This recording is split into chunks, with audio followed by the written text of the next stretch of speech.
Tem uma trajetória de basicamente 6 anos, especialmente na área administrativa, relacionamento, passando por grandes organizações, sempre com foco em entregar a melhor experiência e superar as expectativas do cliente. Sou um solucionador de problemas e gosto de desafios.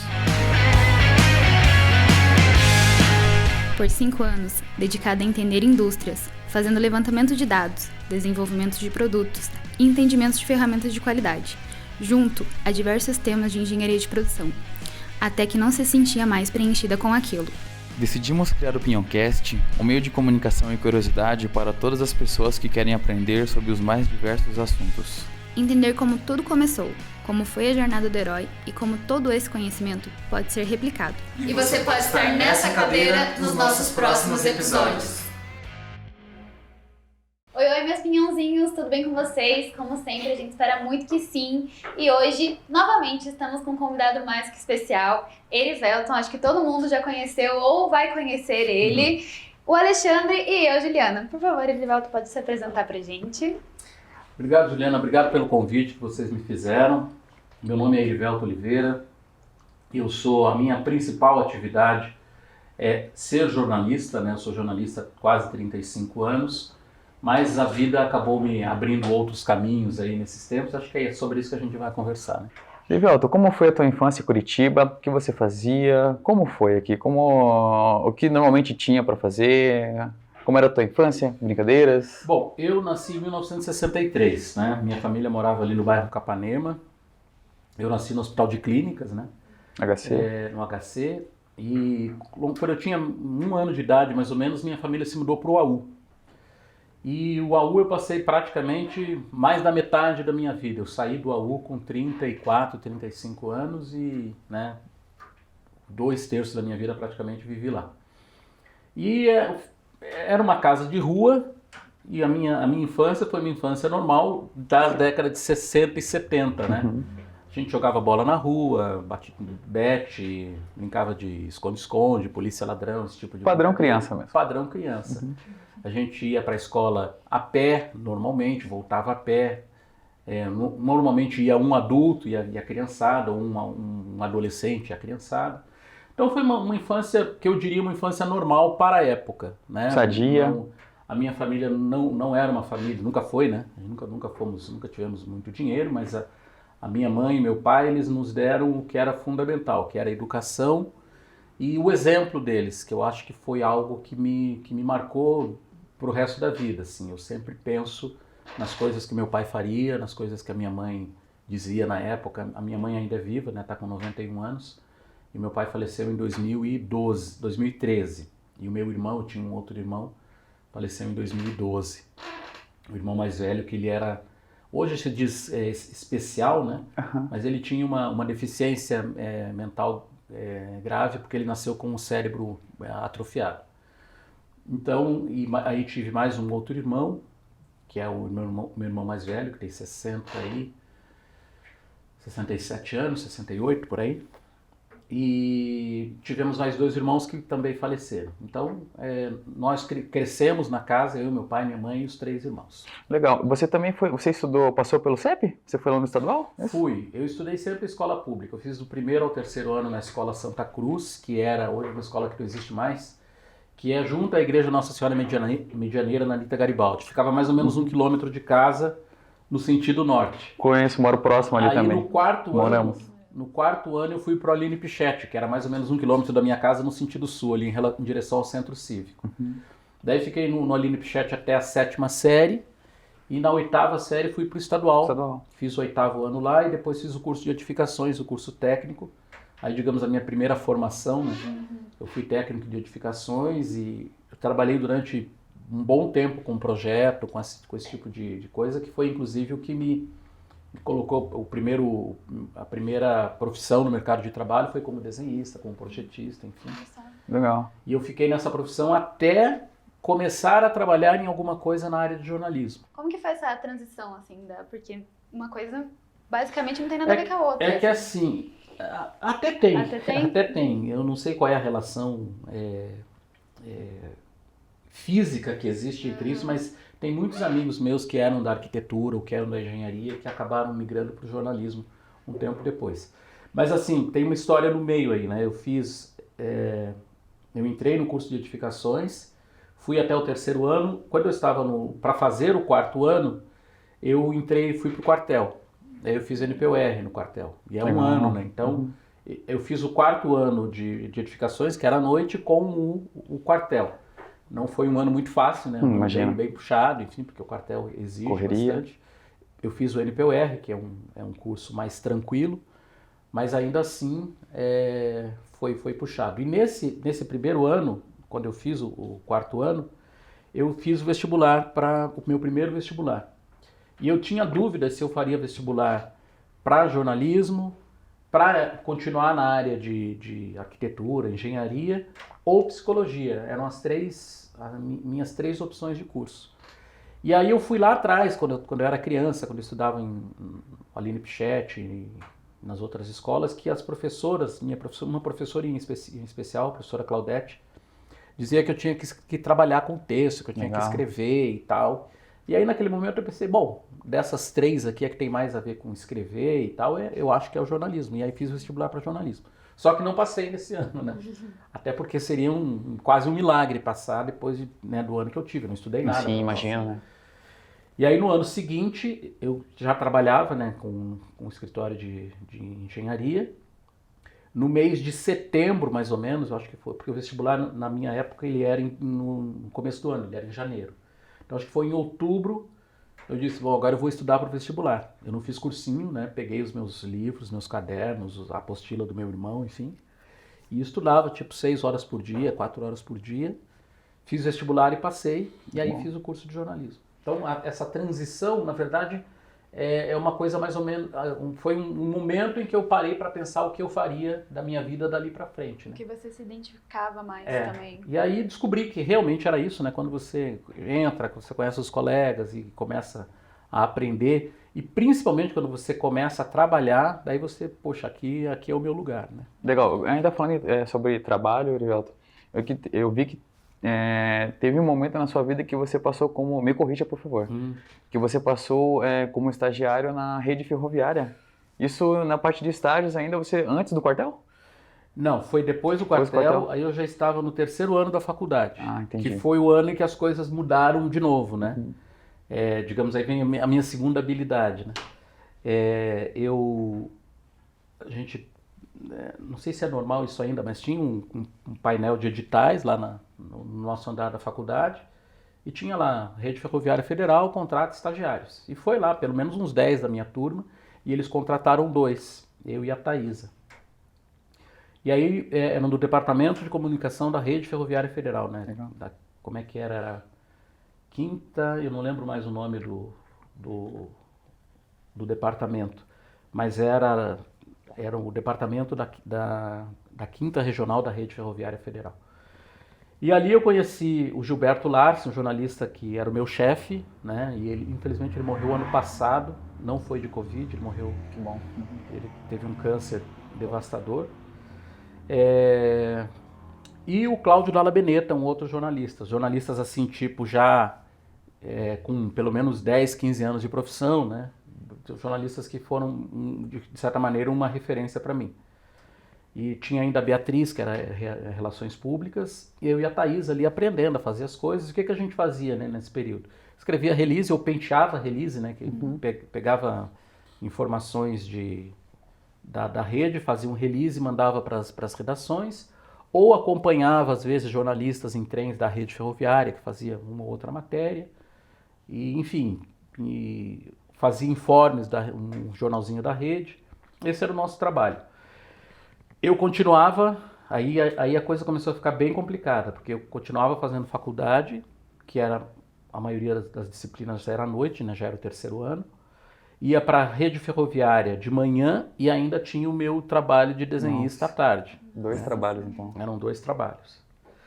Mais ou menos ali pelo mês de agosto, o Cláudio, esse jornalista, chegou para mim e falou: Erivelton, a TV Curitiba está precisando de um repórter.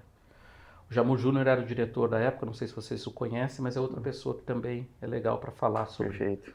É um dos, digamos, ele já deve estar com mais de 80 anos, se eu não estiver errado. Espero que não. Ele foi um dos primeiros apresentadores de jornal, fazia o show de jornal, enfim. Era um cara muito, muito conhecido. Mas na época ele era diretor da TV Curitiba. E aí o Cláudio falou, ele tá precisando de alguém lá, vai lá falar com ele. Eu falei, não, Cláudio, não tenho essa pretensão de trabalhar em televisão. Até porque eu me imaginava como jornalista trabalhando numa redação cheia de gente, com cigarro, café, as redações filmes, que a gente via dos filmes. Exatamente. Aquela fumaceira e tudo. Aí ele insistiu, não, vá lá, cara, eu acho que você pode dar certo na reportagem. Eu falei, Cláudio, poxa, aí acabei indo, né? Foi. Um não eu já tinha. Daí eu fui e o Jamur tinha a seguinte situação, ele tinha 2 repórteres lá, uma inclusive era da minha turma, a Alessandra, e a outra era a Emília. E ele queria montar a terceira equipe, falou, eu quero montar uma equipe agora, mas eu prefiro um homem para montar essa equipe. E todos os outros que foram lá atrás da vaga eram mulheres, então ele acabou optando por mim, por ser homem, né? Aí o Jamur inclusive falou, não, eu vou fazer de você um repórter super conhecido nacionalmente, você vai ter um visual assim, assado. Na época tinha o Narciso Assunção, outro jornalista negro, o primeiro jornalista negro aqui do Paraná. Mas hoje eu vendo as fotos, eu até acho que a gente realmente tinha uma certa similaridade, apesar do cabelo diferente, enfim, mas o formato do rosto era parecido. Só que o Narciso tinha quase 2 metros de altura, né? Mas o Jamur veio com essa, enfim. O Narciso era repórter do Canal 4 e eu na TV Curitiba, que era um canal da Bandeirantes na época, mas ainda não era Bandeirantes. Era um canal independente aqui de Curitiba. E aí acabei ficando na vaga, entrei em agosto e aí comecei a trabalhar à noite na TV Curitiba, né? E aí, essa altura, mais ou menos, eu cheguei na faculdade e falei, olha, eu vou ter que faltar alguns dias aí, porque eu ainda estou no meu emprego da tarde, no emprego de manhã e a faculdade. Nossa, eu tinha 4 coisas para fazer em 3 períodos. Aí eu ia de manhã para a rede, à tarde pro escritório, fiquei no escritório mais ou menos 1 mês até conseguir fechar os projetos que eu estava fazendo, né? E a TV à noite. Daí depois eu consegui, eu fiquei pouco tempo à noite, na verdade, às vezes fazia uma outra matéria, mas comecei a trabalhar à tarde na TV. E assim foi, de agosto até dezembro.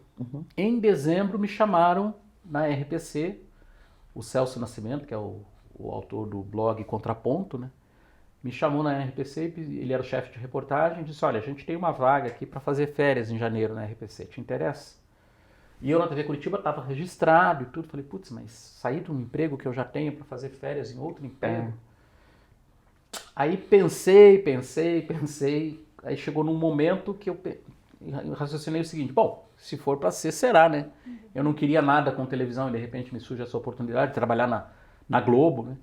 E eu ganhava na TV Curitiba o equivalente aí, não lembro qual era a moeda, mas acho que a moeda era o Cruzado, ou o Cruzado Novo, uma coisa assim. Eu ganhava na TV Curitiba, vamos imaginar, R$1.000 por mês. E na TV Paranaense eu ia ganhando R$3.500 por mês, né? Para fazer um mês de férias. Bom, na pior das hipóteses, eu ganho um dinheirinho para guardar. Né? Aí fiquei na RPC fazendo férias em janeiro, fevereiro e março. Nesse período, em final de março, Miguel Tanamati, que é outro repórter também, que era o repórter de rede da TV Paranaense nos anos 70 e 80, ele era diretor de jornalismo da Band, aqui em Curitiba, era a Rede OM. E ele me chamou para trabalhar com ele. Eu falei, não, Tanamati, eu estou na TV Paranaense até abril e tal. Ele falou, não, mas a gente tem interesse em você, termina as férias lá e vem para cá. Daí eu cheguei na TV e falei, olha, eu preciso saber se vocês vão ou não vão me contratar, porque eu recebi uma outra proposta da Bandeirantes e tal. Aí eles falaram, não, fica tranquilo, a gente vai te contratar. E aí fiquei contratado na RPC de 80, na verdade eu entrei em dezembro de 86 até fevereiro de 2013. Bastante tempo. Daí perceberam que eu não dava mais pra coisa. Meu período de teste acabou. Período foram 27 pequeno, anos de teste, poxa, daí acabou o teste. Ju, quer? Não, pode ir. Eu ia te perguntar agora essa questão, Erivelto, dos desafios de trabalhar na TV, como foi isso? Como é lá dentro? Eu acredito que muita gente tem essa curiosidade, né? Como é lá dentro? Olha, para ser muito sincero com você, assim, como é lá dentro hoje, eu sinceramente não sei. Mudou bastante. As coisas mudaram muito, né? Mudaram em qualidade, mudaram em abordagem, mudaram em tecnologia, em quantidade de pessoal. Então, hoje, eu não sei como é uma redação. Imagino que não deva ter mudado tanto assim, até porque o jornal continua mais ou menos igual. Às vezes eu vejo um jornal, como é que é, Boa Noite Paraná hoje, e me remete a um Paraná TV ou até um jornal estadual de 30 anos atrás. Legal. Os assuntos são exatamente os mesmos, cobertos exatamente da mesma maneira, com o mesmo texto. Então, não houve aquela grande evolução assim. Né? Só parte tecnológica, então, de uma maneira isso geral. Sim. Mas eu comecei totalmente cru em televisão, né? A minha primeira entrevista, que eu fui fazer uma passagem, uma abertura de reportagem, foi com o Luiz Felipe Ragimussi. Ele era secretário de Justiça ou de Segurança Pública, eu não lembro exatamente. E eu fui fazer a abertura da entrevista com ele, uma frase que eu dizia, e eu não conseguia gravar. Não vinha o texto, e eu comecei a suar e tal. A gente ficou mais ou menos meia hora. E ele ali super paciente e Que tal. ótimo, né? Ele foi um cara super parceiro.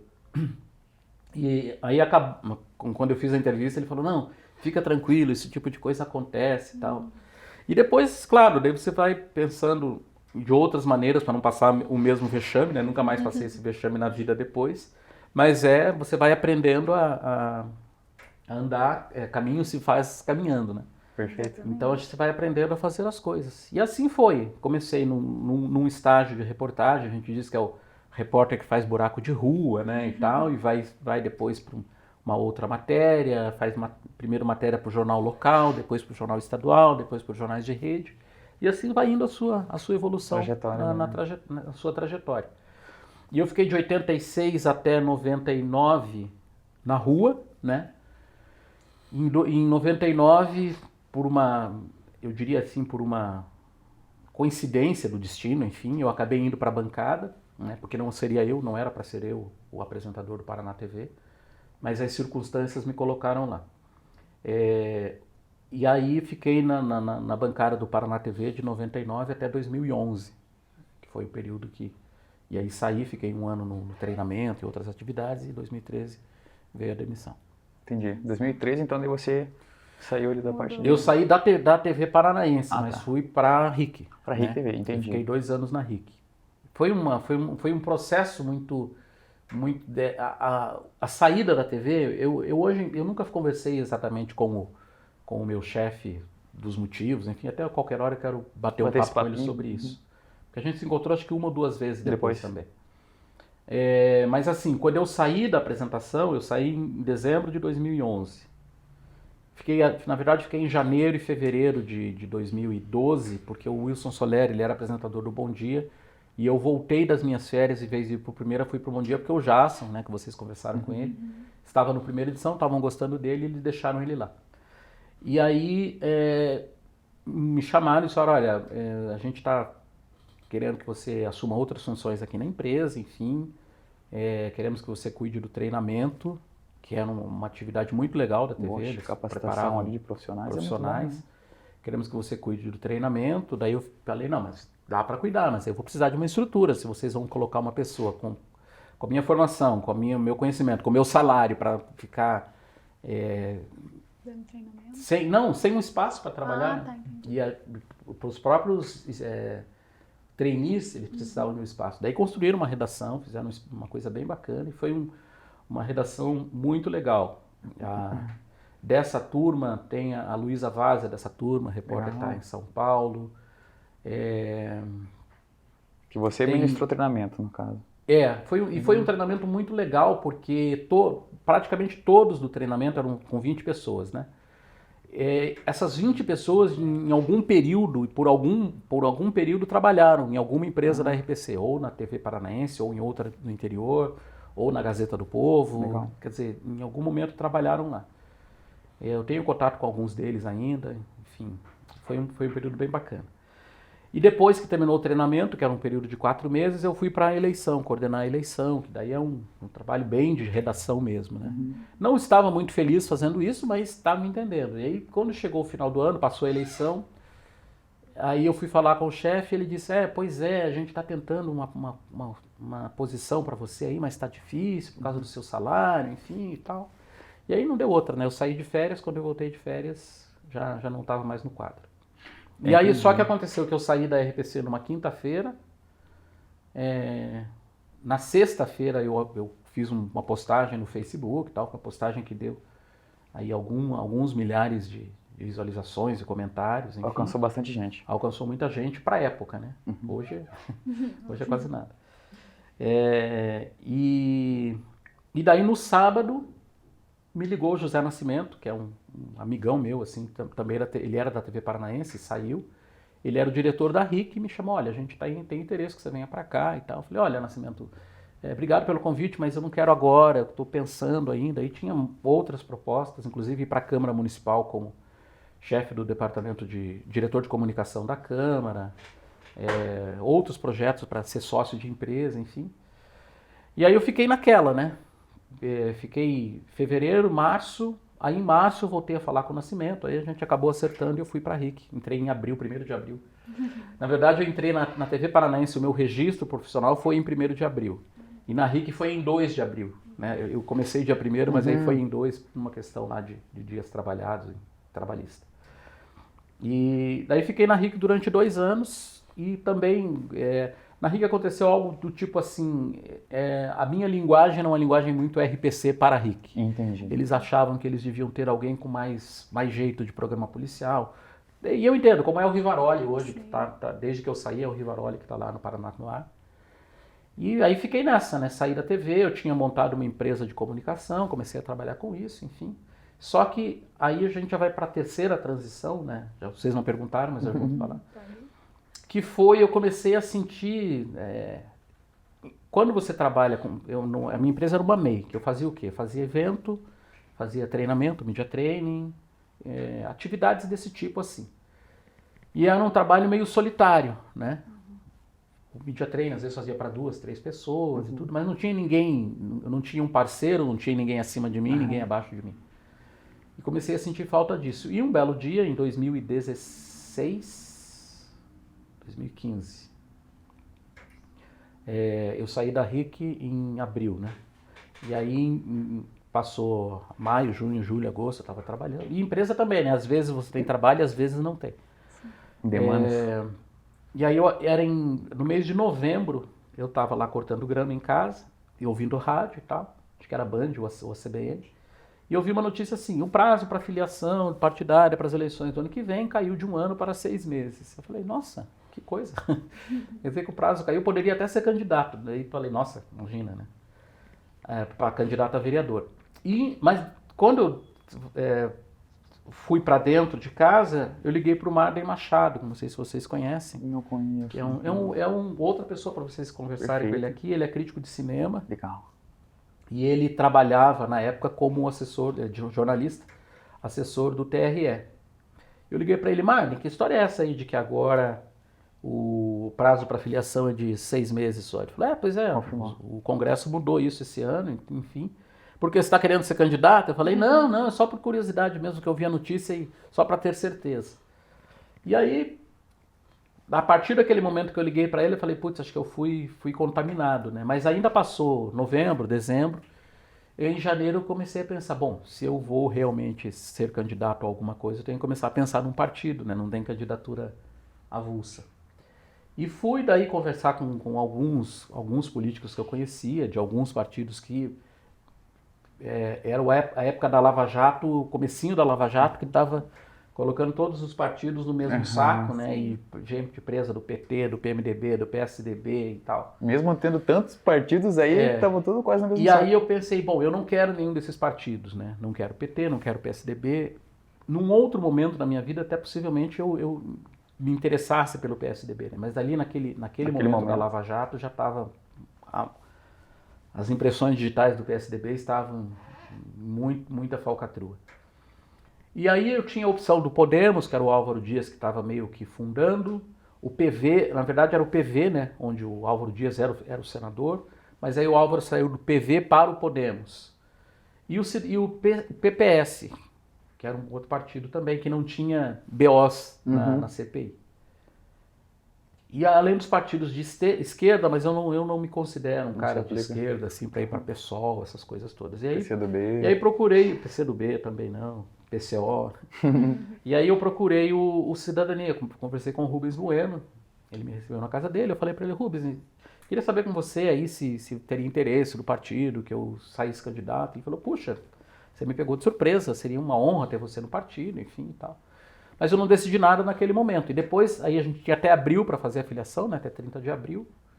Eu acabei entrando no Cidadania, hoje é Cidadania, né? Acabei entrando no PPS e disputei a eleição. Dos 38 vereadores, eu fui o 27º mais votado, mas faltou voto para fazer a segunda cadeira. Daí eu fiquei como suplente do Hélio Virbisky, que fez a primeira. E o Hélio ficou de 2017, 18, e em 19 o Ratinho convidou para ser secretário estadual de esporte, ou similar a isso. Daí ele saiu e eu entrei na vaga dele em 2019. Legal. Quer dizer, eu fiz meio mandato Como como vereador, como suplente, e depois, em 2020, eu consegui me eleger. E os desafios de vereador? Como tem sido? Então, eu diria para você o seguinte, é muito legal a função. O trabalho político que você faz como vereador é muito bacana. As funções do vereador, né, digamos, constitucionalmente falando, seria fiscalizar o executivo e criar leis. Isso seria o que, se o vereador fizesse isso, estaria ótimo, estaria cumprindo sua função. Criar leis é muito difícil. Aprovação e tudo mais. Até porque tudo já foi criado, né? É muito difícil você vir com um projeto que vá mexer com a vida das pessoas positivamente. É muito difícil você ser original nesse sentido. Até tem algumas ideias aí que a gente vai trabalhar. Já trabalhei no mandato passado, daí parei por causa de talvez um erro de tramitação, mas a gente vai voltar com essas ideias aí agora no segundo semestre. Então tem a primeira coisa, você não tem tantos projetos de lei assim para aprovar, e ainda mais que são 38 vereadores em 120 sessões por ano, né? Imagina quantas cabeças e quantas ideias não surgiriam daí. Então é muito difícil nesse sentido. O segundo é que a competência do vereador também não é... muitas ideias que você tem não são do legislativo e sim do executivo. Entendi. Você não pode tocar as ideias porque é competência do prefeito. E aí sobra para você fiscalizar, né? Mas eu acho que a própria tecnologia hoje te coloca quase como as coisas têm que fechar, né? São os buracos que vão fechando. É muito difícil você fraudar hoje alguma coisa, só se tiver um esquema mesmo criminoso. Eu não acredito que a gente tenha nada nesse sentido aqui. E aí eu coloquei no meu mandato o seguinte, que as pessoas ligam sempre para você para pedir, né? Aí pedir asfalto na rua, pedir troca de lâmpada, pedir regularização, ponte, corte de árvores, esse tipo de coisa. Bom, isso não é exatamente a função de um vereador. Todas as pessoas que ligam para o gabinete pedindo qualquer coisa, a gente atende. Atende, encaminha, conversa, se for o caso chama no gabinete, se for o caso a gente vai no local. E esse tem sido um trabalho, a gente faz um acompanhamento muito personalizado de todas as demandas, né? E muitas têm a ver com o nosso trabalho. A última que a gente foi ver aí é a gente tem o WhatsApp do gabinete, né, que é um telefone que as pessoas conseguem falar comigo, se não na hora, mas pelo menos uma vez por dia eu entro no WhatsApp ou algum assessor tá conectado a ele. Mandou uma foto num cruzamento de linha de trem que tem aqui em Curitiba, no bairro Cajuru. Em 3 semanas morreram 2 pessoas. Acho que eu sei qual lugar que tem bastante acidente, não é esse? Tem, que tinha, na verdade, talvez. bastante acidente. Ele teve 4 acidentes em 1 ano. Isso é bastante, né? No mesmo ponto. No mesmo ponto. Né? E 2 pessoas morreram nesses acidentes. Um foi um ônibus que foi carregado. Empresa, né? Caiu em cima de uma casa, inclusive. Daí o outro foi um carro, ele pegou um carro, morreu o motorista e o passageiro, que era o filho dele, conseguiu sair do carro. Um motoqueiro também morreu, o motoqueiro já foi no ano passado. Mas enfim, é um ponto realmente perigoso. Então nós fomos lá, tiramos foto, fizemos uma fala na Câmara e tudo mais. E agora no segundo semestre a gente vai atrás da empresa, vai atrás do Ministério Público, porque daí sim a gente pode pensar numa legislação para atender esse problema específico, né? Mas é assim, a gente vai nas demandas que surgem no gabinete. E qual é a proposta, ou talvez o que dá para ser feito em uma situação dessa, Erivelton? Porque tirar o trem não vai dar. Não. Passar o trem em que horas? E eu tenho o meu passado, né, como ferroviário. Já sabe muito bem. Eu lembro que quando eu estava na rede ferroviária, nós tínhamos uma campanha que era: você pode parar, o trem nem sempre, né? Você chega na frente de um trilho de trem. Se você para, o trem passa. Se você passa, o trem vai passar também. E para você parar um trem, vão 40, 50 metros, pelo menos, né? Mesmo que o maquinista está ali, você está a 3 metros do trem, ele não vai pisar e não vai parar. Um carro já leva 10 metros, 10, 20 metros para parar, imagina um trem. Então, o que a gente vai propor é melhorar a sinalização no local, propor para a prefeitura, aí tem que ter tanto a sinalização vertical quanto horizontal, tanto da prefeitura quanto da empresa, que é a Rumo, né? A empresa que agora assumiu após a LL, né?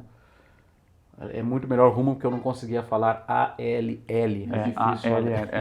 Um trabalho. E a gente vai conversar com eles, inclusive tem outros vereadores ali da região também que estão aí que resolveram entrar nessa mobilização, então a gente vai trabalhar nesse sentido, né? Então é isso, assim, em termos de política, a gente tenta, as minhas propostas, as minhas preocupações são, a gente dá um caminho aí para, se não resolver, pelo menos minimizar a situação de moradia de rua em Curitiba, que está Isso que eu ia perguntar. Virou aumentou muito, né, nos últimos 2 anos, a pandemia levou mais gente para a rua. Somos o 3º no Brasil aí, em população aí de rua, a gente, né? não dá para saber exatamente quantos tem, mas a gente sabe que tem muito. Que é bastante, né?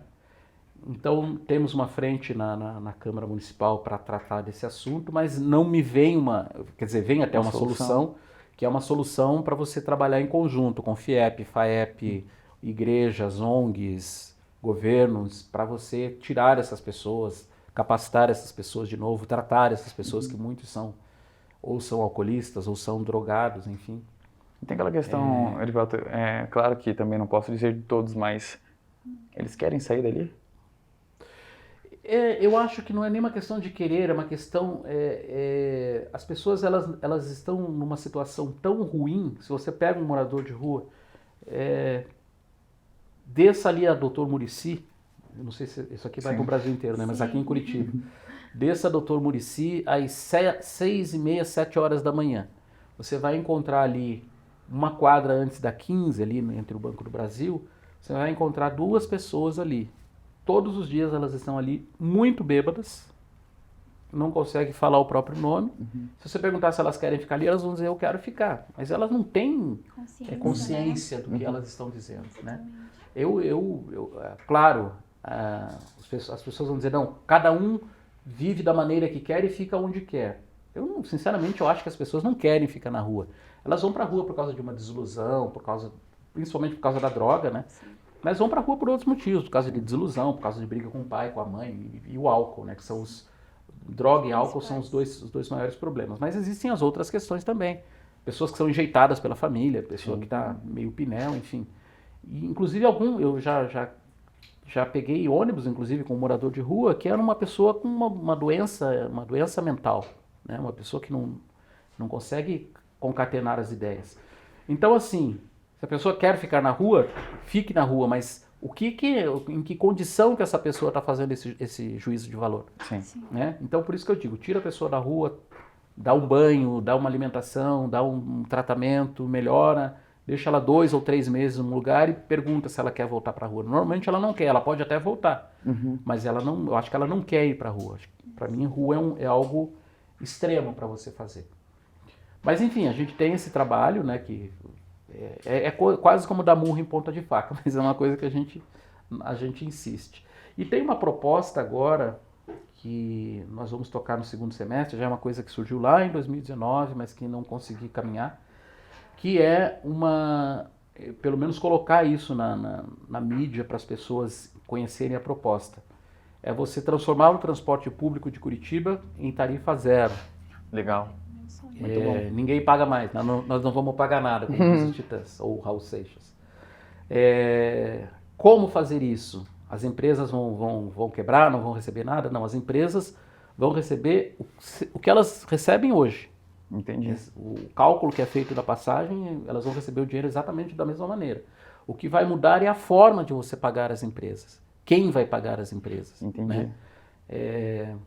Talvez num outro momento a gente possa até detalhar isso de uma outra maneira, porque Mas tem muitos benefícios, claro que tem muitos pontos, né? muitas objeções e muitos pontos que você tem que corrigir. Sim. Mas basicamente você você paga o que seria o valor do vale transporte, o empregador deposita num fundo em função do valor da passagem. Então, uma coisa mais ou menos assim.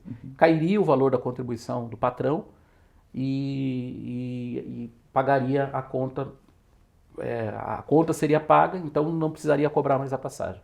Existem vários exemplos, várias cidades no mundo que já têm esse sistema. Foi legal. No Brasil isso começou a ser discutido aí há uns 4, 5 anos, mas não caminhou. E a gente vai ver o que conseguimos fazer aí com a nosso humilde mandato. Muito bom. E me diz uma coisa, Erivelton, as empresas de ônibus, como eles veem isso?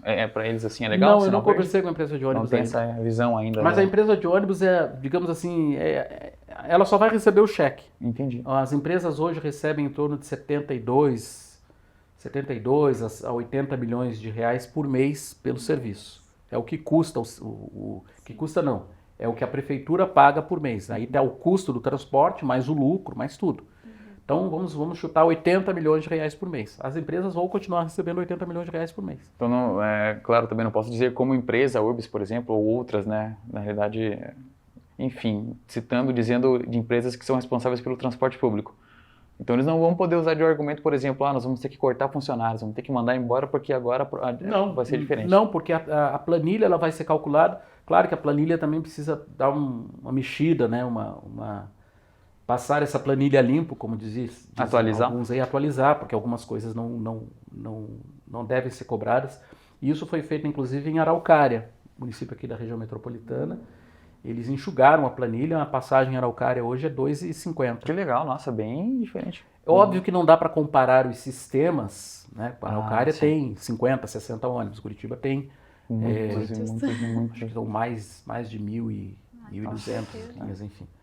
Mas dá para usar de o conceito, sim, você pode alguns itens, né, que você cobrava anteriormente que não se cobra mais. Entendi. Voltando nessa parte dos moradores de rua, eu não sei se a população ela tem algum dedo muito grande nas pessoas estarem onde elas estão pelo incentivo. Tem alguma coisa que a população, nós, pessoas, podemos fazer para tentar ajudar quem está na rua? Porque, como você falou, as pessoas não têm a consciência do que elas estão passando, e eu acredito muito nisso, porque a partir do momento que você tem consciência, você não quer ficar passando frio e fome na rua. Sim. Eu já passei uma noite, não foi exatamente na rua, mas foi numa estação de trem, que eu dormi num banco numa estação de metrô, de trem, na verdade. Eu tive que dormir, foram 4 horas ali. Mas não no estádio. Hã? Não no estádio. Não, foi agora em 2008, acho que foi. Depois eu conto a história. Essas minhas histórias de viagem. Mas eu acho que tem sim. E tem muita gente que ajuda, né? Por exemplo, como é que as pessoas ajudam? A Cozinha Solidária, o Restaurante Solidário, um projeto que a prefeitura montou aí nos últimos meses com ONGs.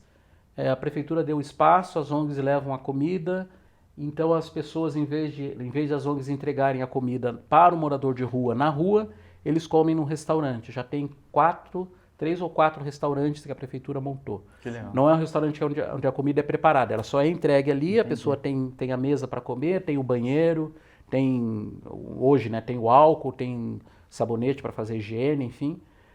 E aí, muitas das pessoas que antes comiam na rua preferem comer no restaurante. Quer dizer, já é alguma coisa para você socializar a pessoa, mostrar alguma coisa boa para ela. E por outro lado, também tem aqueles, né? Quando a guarda municipal vai tirar o morador da rua, tem aquele cara que chega com o celular e diz: olha aqui o que a guarda municipal está fazendo, está obrigando a pessoa a sair. Eu tenho muitas dúvidas em relação a isso, se a pessoa que faz isso está realmente ajudando o morador de rua, ou se está incentivando a pessoa a continuar numa situação que é uma situação deplorável. Mas, enfim. Tem tudo que é gente, né? Mas você acha que a não doação seria uma solução também? Porque o que eu vejo... É impossível você não fazer a doação, né? Porque você não faz, mas aí eu faço, ele faz. Mas eu já dei muito dinheiro para morador de rua. Até ver casos de pessoas se aproveitando, vamos dizer assim. E tem. Não tem o que fazer, tem. E eu comecei a entender, estudar mais até os projetos sociais e comecei a ver também que a questão de você dar o dinheiro é um incentivo para você estar mais piorando a vida da pessoa do que ajudando ela propriamente dito, É que tem uma coisa também, nem todo morador de rua pede dinheiro, né? Tem muito que pede comida. A gente teve um levantamento já feito na prefeitura de que em algumas regiões, o morador de rua tem 8 refeições por dia. Caramba, come bem. Teoricamente sim. Então se a pessoa só está ali para comer e para, sei lá, o cara não tem mais objetivo na vida. Ele não quer dinheiro, ele não quer comprar nada para ele não precisa. Então ele toca ali. Então é muito complicado essa situação, ajudar ou não ajudar. De vez em quando eu dou alguma coisa para depende muito como bate em você, né? Depende muito como bate as pessoas, às vezes, a história que a pessoa conta, às vezes você acredita, às vezes não. Então, sei lá. Tudo depende, né? Ainda eu acho que temos que caminhar muito ainda nesse sentido. Voltando para o assunto de jornalismo, Erivelton, te perguntar assim agora do jornalismo de hoje em dia, né? Tu acha que, porque sempre foi comentado como o quarto poder, né, o jornalismo. Você vê que ele ainda é o quarto poder ou ele entrega um jornalismo muito parcial para algumas partes, deixa de entregar para todo mundo? Eu acho que o jornalismo já não é mais o quarto poder, se a gente colocar a internet não como jornalismo, né? Talvez a internet hoje tenha um poder, seja o quarto poder e o jornalismo em quinto, se a gente colocar a internet como uma atividade, porque mudou completamente, né? As relações familiares, as relações pessoais, as relações políticas. Nós estamos aqui na internet, né? Vocês aqui estão com uma ferramenta que vocês estão usando nessa conversa. Essa ferramenta começou a se popularizar em 2010, né? E a sensação que nós temos aqui, isso sempre existiu. Não, isso nem sempre existiu. Mas permite que você converse comigo que estou aqui, mas vocês poderiam, de repente, querer conversar com alguém que está na Itália. Sim. Se você tiver uma boa rede de comunicação, você conversa com a pessoa ao vivo também, ela live, vocês aqui, mas você conversa com uma pessoa na Itália sobre o assunto que você quiser, enfim. Então isso tudo, eu fiz isso inclusive muito no começo da pandemia, conversei com uma amiga minha em Portugal, uma amiga minha na Alemanha, outra no Japão, e fiz várias conversas nesse sentido. Então, essa questão do poder é algo que talvez a internet tenha mudado. A gente deve colocar que temos os 3 poderes constituídos, né? A internet e a imprensa, né? E aí, quando eu digo imprensa, eu quero dizer a imprensa ainda que existe oficial, né? Porque a gente hoje tem a imprensa oficial e tem a imprensa informal, ou a imprensa livre, ou outro nome qualquer que você queira dar. Mas, enfim, tem a sua importância, evidentemente que tem. Então ele tem essa responsabilidade. Sim, eu acho que sim. Esse jornalismo assim para você agora nunca mais assim, agora os planos são outros. Eu digo que eu nunca deixei de ser jornalista, né? Nem um minuto da minha vida. Eu tenho alguns projetos, tanto que eu estou fazendo agora mestrado, né, na Universidade Federal, para futuramente de repente até dar aula, uma coisa que eu sempre gostei de fazer. Eu tenho um canal no YouTube, que é um canal. Eu criei esse canal depois que eu saí da TV, com uma reflexão que eu fiz ainda quando eu estava na TV. É o canal Brasil de Cor, que eu entrevisto só negros. E eu, na verdade, num momento eu percebi que... Né, eu conto essa história sempre. Eu estava na redação e a gente pegou um release do IBGE dizendo que a população negra do Brasil era superior à população branca. Sim. E eu fiquei com aquilo na cabeça, porque a primeira visão que você tem, você olha para Curitiba e, não, mas isso não está real. Mas aí também tem as divisões, né? Mais para o Nordeste tem mais para o Sul tem menos. Mas aí eu comecei a pensar, puxa, independentemente disso, 50% da população brasileira é negra. E onde é que estão os negros na televisão? Né? Onde é que estão os negros no jornalismo, nas novelas e tal? Melhorou muito, não dá para dizer que nada aconteceu, melhorou muito nos últimos anos. Mas ainda assim é uma presença quase invisível. E aí até o meu trabalho da faculdade ele vai tratar disso. Legal. Né? Por que tem esse... não é um apagamento, mas por que não aparece proporcionalmente à população? Tem vários fatores que corroboram para isso, mas também tem alguns fatores que não tem como você consertar a curto prazo, mas muitos você pode consertar a curtíssimo prazo. Né? Então tem esse canal que chama Brasil de Cor. Eu já tenho lá em torno de 60 entrevistas. Eu comecei fazendo com pessoas aqui de Curitiba e tal. Aí depois eu fui um período para a minha esposa de Porto Alegre, eu fui para lá, daí peguei algumas pessoas lá de Porto Alegre também. Depois eu fui para São Paulo, entrevistei algumas pessoas em São Paulo e foi crescendo o canal. Legal. Em 2019 a TV Evangelizar gostou da proposta e eu gravei 9 programas na TV Evangelizar. E agora esse ano eles fizeram um contato de novo, talvez a gente faça mais uma temporada, uma nova temporada com eles. Mas ainda o projeto não é como eu gostaria que ele fosse, até porque eu não tenho tempo para me dedicar a ele em função do trabalho, né, da Câmara também, da faculdade, corrido, da música e outras coisas. Legal. Conta mais sobre essa parte de música. Então, tem a música eu diria para vocês que se eu tivesse nascido em São Paulo, eu seria o nono Titã. Legal. Que eu gosto muito de música desde que eu era bebezinho, assim, desde que eu era criança. Eu cantava usando o cabo do... Não sei se vocês conhecem escovão, mas era um negócio que a gente passava no chão. Usava o cabo como microfone, a vassoura como guitarra e brincava tal, de música e tal. Aí com 10 anos eu ganhei um violão, comecei a tocar violão sozinho, enfim.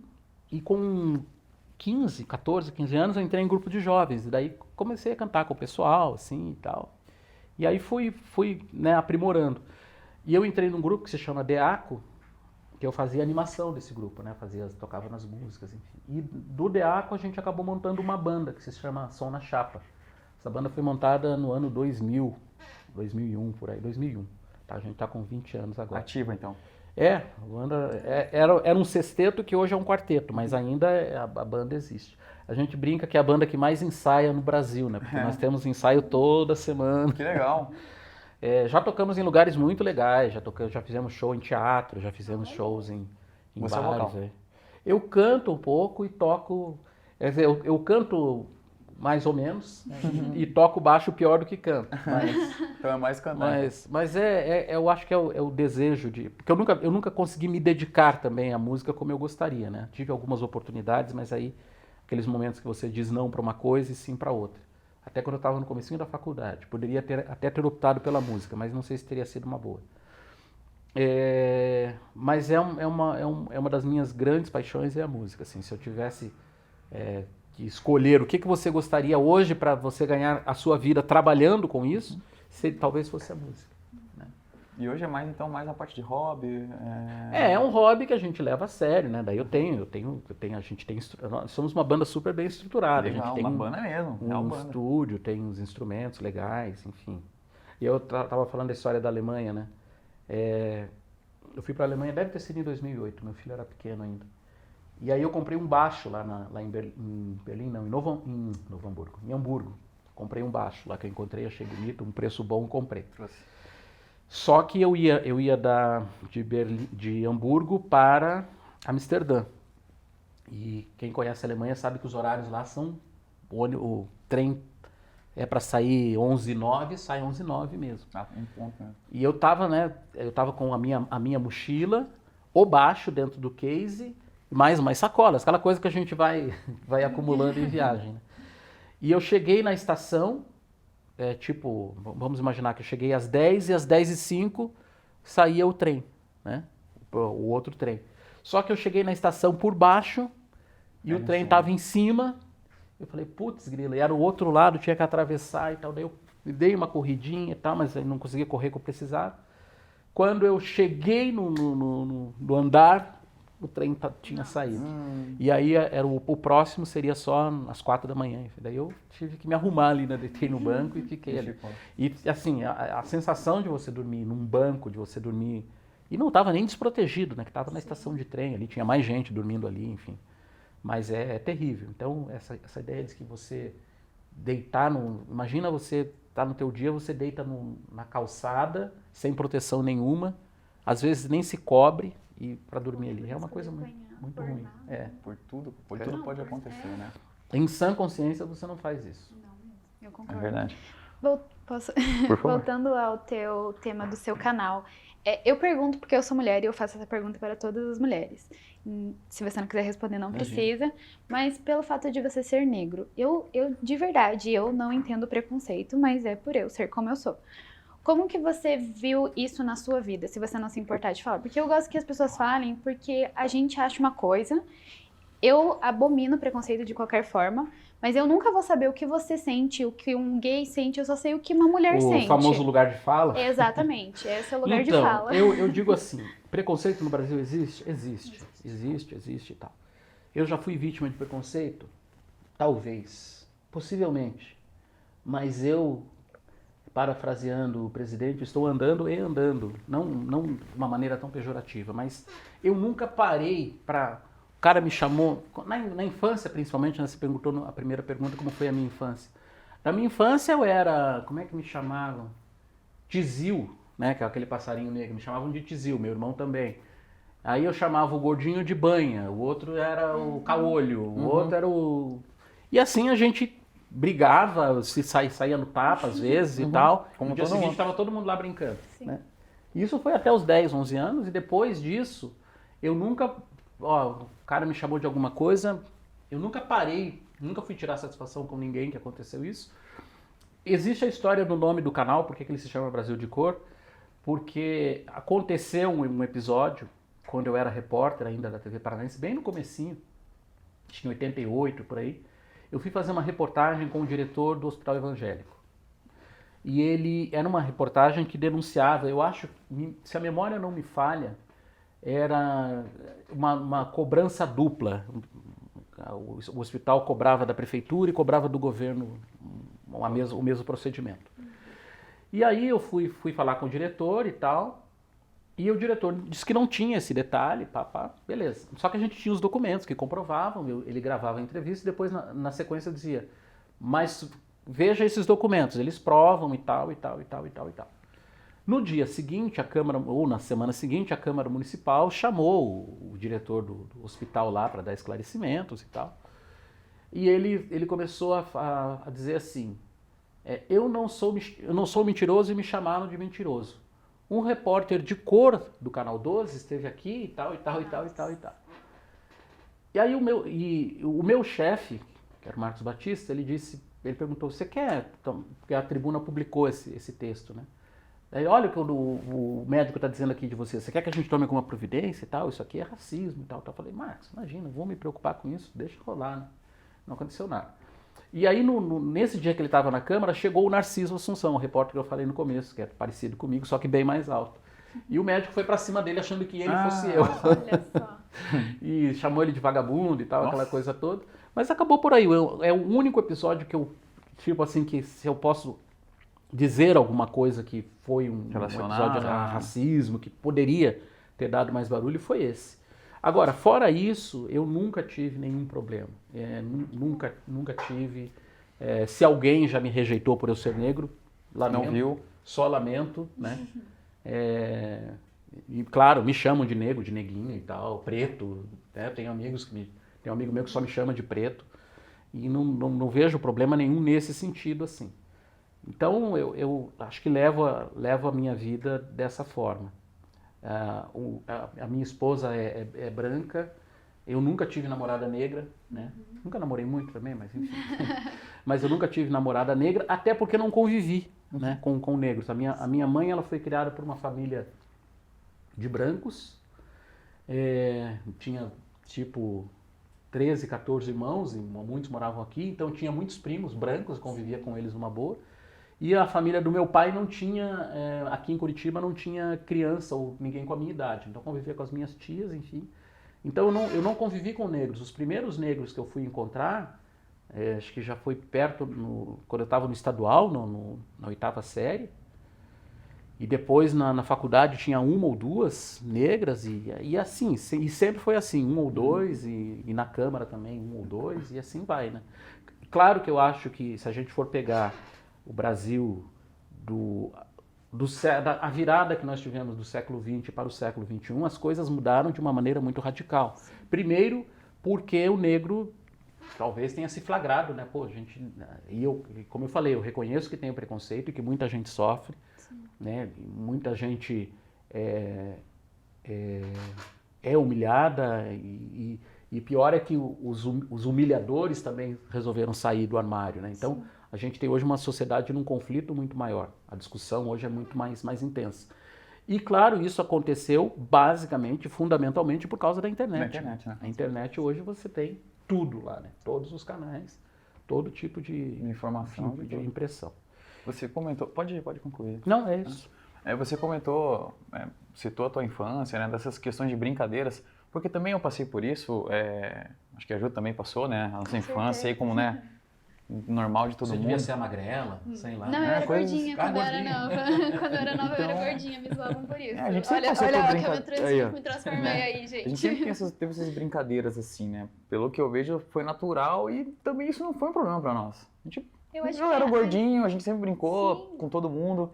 Parece que hoje tudo tá tão delicado, não, assim, não dizendo que não dá pra falar, mas parece assim que as crianças não têm essa... Parece que não acontece isso como acontecia com a gente na nossa época de crianças, assim. O mundo mudou muito, né? Então é óbvio que você não pode tratar... Eu me lembro muito bem disso, eu devia ter uns 14, 15 anos. O Doca Street, que matou a mulher por defesa da honra. Isso tinha no Código Penal. O marido tinha, não que ele tinha o direito, mas se ele matasse a mulher para defender a honra, ele tinha a pena dele era reduzida. Quer dizer, imagina, isso anos 70. Agora, querendo ou não, mas é que hoje isso é feminicídio, quer dizer, mudou o nome, mudou a abordagem, enfim. Mas naquela época não, discutia-se, não, mas a mulher, veja bem, a mulher traiu o marido, veja que ele tinha motivo para matar, né? Então isso, é óbvio que se a gente pensa nisso hoje, é bárbaro, mas todas as mudanças que aconteceram e vão continuar acontecendo, vai chegar um momento que nós vamos ter que ter uma outra revolução, uma outra discussão para, nós precisamos ajustar a nossa linguagem aqui, né? Mas você acha que a entonação que a pessoa usa também para, por exemplo, te chamar de preto, para me chamar de polaco, para chamar o Xandão de gordinho, você não acha que a entonação que a pessoa usa, ela faz diferença? Porque às vezes a pessoa pejorativa, né? Às vezes a pessoa não fala por maldade. Faz diferença, mas é que eu acho que hoje em dia a intenção hoje não está valendo, está valendo o termo. O que diz, né? Está valendo o termo. Tanto que tem um monte de termo que, né, às vezes usam em alguns grupos muito restritos de WhatsApp, mas em conversa... E a outra coisa, o próprio humor, né? Quem vê hoje, por exemplo, o programa dos Trapalhões, eu, por exemplo, vejo e não acho graça nenhuma. O meu pai ria muito com os Trapalhões, ria assim de gargalhada, né? Ria de chorar, eu também choro fácil quando dou risada. Quer dizer, você vê um programa desse hoje, ele é quase vergonhoso para você ver, você fica com vergonha alheia. Mas não, quando ele foi produzido, a sociedade daquela época compreendia aquilo como algo engraçado. E aí talvez você tenha que pensar, mas a sociedade da época também estava errada, né?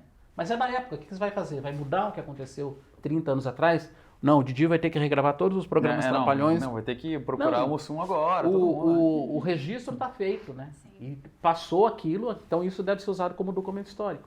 E eu acho que nós estamos passando hoje pela mesma situação.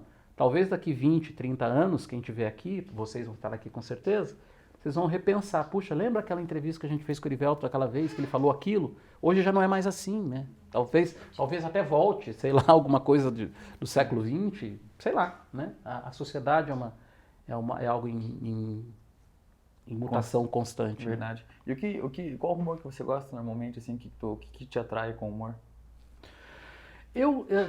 De humor, assim, eu gosto mais de stand-up comedy hoje, gosto bastante. Assim. Curitiba é uma potência. Mas né? alguns stand-ups, assim, eu gostava muito do Porta dos Fundos, né? E eu não é que eu não gosto mais, eu parei de ver. Eu peguei uma implicância com o Porta dos Fundos por causa daquele programa que eles fizeram de Natal do ano passado, retrasado. Muita gente deixou, eu não consegui assistir. E assim, eu entendo o Fábio, eu gostava, também o Fábio é outro, que eu gosto dele, mas também parei de ver. Né? Tem tanta coisa para ver, então dei férias para ele. Dá espaço para os outros também. Ele abriu espaço para que eu visse outros.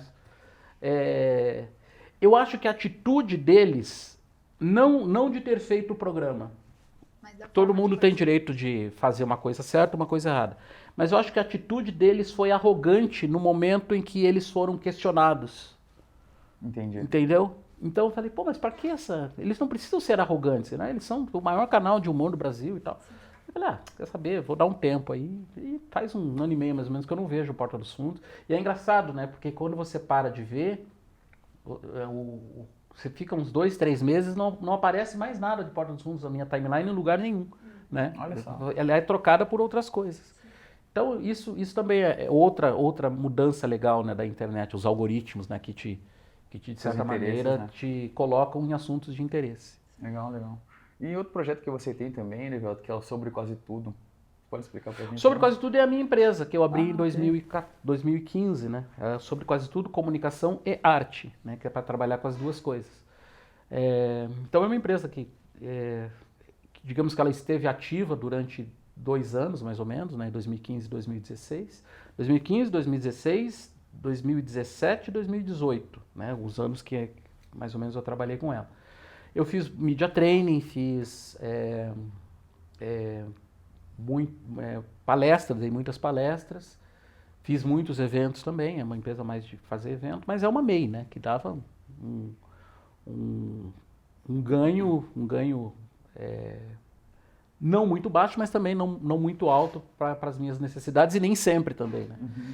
E no ano passado nós colocamos um projeto de pé bem bacana, com a empresa e mais um outro amigo. Nós colocamos uma rádio em Santa Catarina, era uma rádio, uma rede Barriga Verde, que nós criamos um jornal para eles, um jornal que é transmitido todos os dias ao meio-dia pela internet. Legal. Então nós começamos do zero, fizemos a capacitação do pessoal, explicamos como fazer, estudamos várias formas, enfim.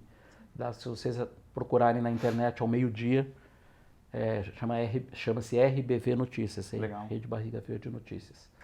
Não é um projeto que a gente não chegou a terminar o projeto, ele não é como nós queríamos que fosse feito. Mas é sempre assim, né? Você começa um projeto, chega um momento que o dono diz, olha, não tem mais dinheiro para a gente continuar. Infelizmente parou, mas se um dia ele quiser continuar de onde a gente está, nós podemos dar uma chance.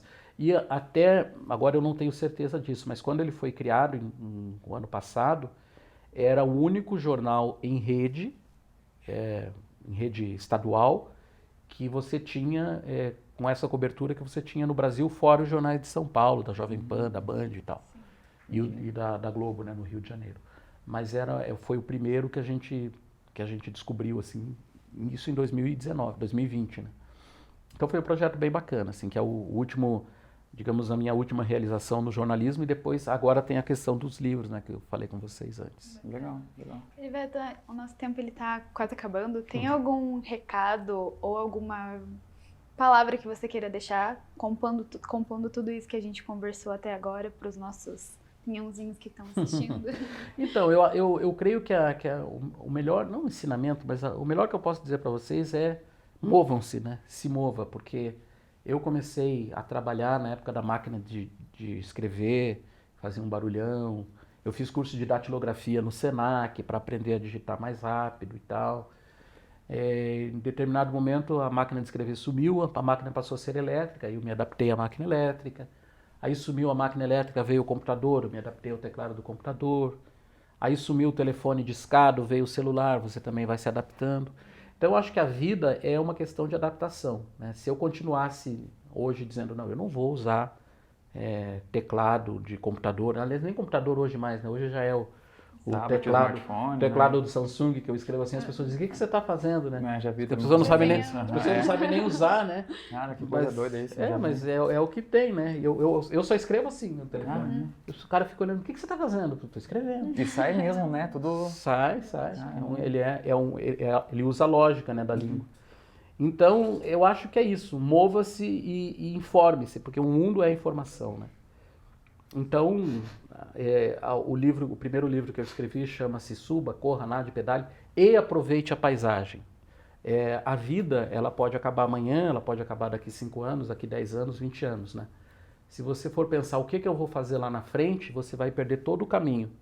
Então, é uma frase muito batida, enfim, mas o teu objetivo pode não estar no final, ele pode estar no caminho, pode estar no trajeto. Então, acho que é isso, aproveitem a paisagem da vida e toquem em frente, sempre evoluindo com a evolução. Muito bom. Perfeito. Muito obrigada. Tá bom? Obrigado mesmo. Obrigado a vocês. Então é isso, meus pinhãozinhos. Espero que vocês tenham gostado, assim como a gente gostou. Não esquece de deixar o seu joinha, seguir a gente nas outras redes sociais, compartilhar e se inscrever no canal, porque logo, logo tem mais. Muito obrigada, gente. Mais algum recado final que vocês queiram dar? Só agradecimentos a você, Erivelton. Obrigado mesmo pela presença. Imagina. Né? Extremamente importante aqui a tua presença para que esse sonho nosso aí possa continuar. Com certeza. Vou acompanhar vocês, me acompanhem também nas redes sociais. claro. Que Quer deixar a tua rede também para o já pessoal faça seguir? essa Então, propaganda. eu como sou quase um tiozão da tecnologia, né? A minha principal rede social é o Facebook, que é o facebook.com/eri.oliveira. Entra lá, me segue para eu chegar a 100 mil seguidores logo. Isso aí. Boa. Tá bom? Um abraço. Valeu. Obrigada, gente. Valeu, tchau, tchau. Até mais.